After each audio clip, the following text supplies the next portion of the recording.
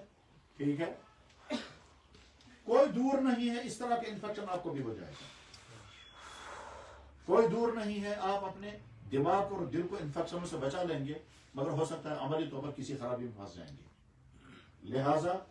لہذا میں صاف صاف اگر کہنا چاہوں گا تو میرے نوجوان بھائیوں, تمہیں اپنی جوانی کی اتنی زیادہ حفاظت کرنی ہوگی کہ جیسے ایک باحیا, ایک با کردار, ایک باعفت خاتون اپنی عصمت کی حفاظت کرتی ہے, اس سے زیادہ حفاظت اگر آپ اپنی جوانی کی کریں گے تو بچ جائیں گے. ورنہ اس بات کا خطرہ ہو سکتا ہے کہ ایمان چھن جائے, اور چھن جانے کے بعد یہ بھی ممکن ہے آپ کو پتہ بھی نہیں چلے گا ایمان چھن چکا ہوگا, اور یہ بھی پتہ ہو سکتا ہے کہ پتہ چل جائے گا. اور اگر ایمان بچانے میں کامیاب ہو گئے تو اس بات کا خطرہ ہے کہ آپ کو طرح طرح کی بری عادتیں لگ جائیں گی, مثلا ڈانس, میوزک, فضول خرچی, ڈرگز, آوارگی یا غلط تعلقات, بری عادتیں, گالیاں سیکھنا وغیرہ وغیرہ. اور اگر اس میں بھی اپنے آپ کو بچانے میں کامیاب ہو گئے تو تیسرا خطرہ ایک اور ہے, وہ یہ ہے کہ آپ کی صحت تباہ ہو سکتی ہے جب آپ ایسی چیزیں کھائیں گے جن چیزوں کے کھانے میں آپ کو مزہ تو آئے گا لیکن ان چیزوں کے کھانے سے آپ کی جوانی کو داغ لگیں گے, یعنی صحت کے اعتبار سے کمزور ہو جائیں گے. میں اگر صاف صاف کہنا چاہوں گا, کیا یہ واقعہ نہیں ہے کہ اسی سری نگر شہر کی ایک مسجد کے اندر جمعے کے دن ایک جوان لڑکا مرا ہوا نہیں پایا گیا؟ یہ تو ہمارے سامنے مثال ہے نا. اور وہ کہنا کس حال میں تھا؟ ظاہر اس بچے نے, اس کے والدین کبھی سوچا بھی نہیں ہوگا کہ ایسا بھی ہو سکتا ہے میرے ساتھ. کیا یہ واقعہ نہیں ہے کہ اسی شہر کی ایک بیٹی اعلان کیا ہے, یہ میں چھوڑ کر کے بھی کسی اور طرف جا رہی ہوں. ظاہر اس کے ماں باپ نے کبھی سوچا بھی نہیں ہوگا, خود اس نے بھی اپنے بارے میں کبھی سوچا نہیں ہوگا کہ میں اس اسٹیج پر پہنچ جاؤں گی. یہ علامت اس بات کی ہے کہ اگر ہم نے دیکھا کسی کو انفیکشن ہوتے ہوئے تو بھائی اپنے آپ کو بھی خطرے سے باہر مت سمجھیں. جتنا محتاط رہیں گے, جتنی اپنی حفاظت کریں گے اتنا کم ہے. میں امید کرتا ہوں کہ آپ سمجھ رہے ہوں کہ میں کیا سمجھا رہا ہوں, لیکن میں اگر اور زیادہ کھل کر کے بتاؤں گا تو سمجھیں اچھی طرح سے اپنی ایمان کی حفاظت. اور ایمان کی حفاظت کے معنی کیا ہے کہ ہم اللہ کی ذات کے بارے میں, اللہ کے بھیجے ہوئے تمام نبیوں کے بارے میں, اور خاص طور پر خاتم الانبیاء جناب سید المرسلین حضرت محمد رسول اللہ صلی اللہ علیہ وسلم کے بارے میں, اور کتابوں اور خاص طور پر قرآن کے بارے میں ہمارا عقیدہ کیا ہے, اس عقیدے کو مضبوط رکھنا ہے. اس عقیدے میں اگر کہیں سے کنفیوژن آ گیا, اور وہ کنفیوژن کسی تھیوری کی وجہ سے آئے گا, کسی بکس کی وجہ سے آئے گا, کسی ڈسکشن کی وجہ سے آئے گا, یا یہ جو چینلوں میں ڈسکشن ہوا کرتے ہیں ان چینلوں کا ڈسکشن کا مقصد تو ایک ہوتا ہے کیا, کنفیوژن کو پیدا کرو. چنانچہ ان ڈسکشنوں میں لایا جاتا ہے, ایک طرف سے چند ماہرین ہوں گے, ایک طرف سے کمزور سا کوئی مسلمان ہوگا جو بات ہی نہیں کر پائے گا, اور اس ضمن میں مسیح چلا جاتا ہے کہ صاحب اسلام کو ڈیفائن نہیں کر پائے. ان چینلوں کے ذریعے سے آپ کو کنفیوژن ہو سکتا ہے دین اسلام کی کسی بھی چیز کے متعلق, تو اس وقت اپنے ایمان کو آپ بچائیں گے. اور یہ قرآن کریم نے بھی فرمایا, اور جناب رسول اکرم صلی اللہ علیہ وسلم نے فرمایا, کثیر من اہل کتاب لو یردونکم من بعد ایمانکم, بہت سارے لوگ ایسے ہیں جو چاہیں گے کہ تم اپنی ایمان سے محروم ہو جاؤ, تم اپنی ایمان کو چھوڑ دو. اور ہو سکتا ہے تو اس لیے کنفیوژن سے اپنے آپ کو بچائیں. کنفیوژن کہیں سے بھی ہو, چاہے کسی کتاب, چاہے کسی تھیوری, چاہے کسی ڈسکشن, چاہے کسی آدمی کے ذریعے سے کنفیوژن اگر آ گیا تو اپنے کنفیوژن کو دور کرنے کے لیے کسی ٹھیک جاننے والے سے کانٹیکٹ کریں اور اپنے کنفیوژن کو دور کریں. ایک نمبر 2, ایسا ہو سکتا ہے کہ آپ کے سامنے لالچ آئے, یا کوئی پریشر آئے, یا کوئی دھوکہ آئے, اور اس وقت آپ کو سمجھنا ہوگا کہ مجھے اپنے ایمان بچانا ہے یا چھوڑ دینا ہے. شاید وہ سارا اس وقت سمجھ میں نہیں آئے گا, ہاں یہ سمجھ میں تب آئے گا کہ جب وہ وقت آئے. اس وقت آپ کے سامنے 2 سوال ہیں. بہرحال اپنی ایمان کی حفاظت. اس سے زیادہ اہم اس کا اگلا پارٹ ہے, وہ یہ کہ اس وقت کے نوجوان جن خرابیوں کے زد میں ہیں وہ آسان نہیں ہے, بہت مشکل ہے. سیدھی بات ہے, ایک درخت اندر سے اگر کمزور ہو اور باہر سے موسم بہت گرم ہے اور ہوائیں تیز چل رہی ہیں, اس درخت اندر کی کمزوری کی وجہ سے درخت کے گرنے کے خطرے ہیں, باہر سے بھی ماحول بہت خراب ہے, تو درخت کو کھڑا رہنا آسان نہیں.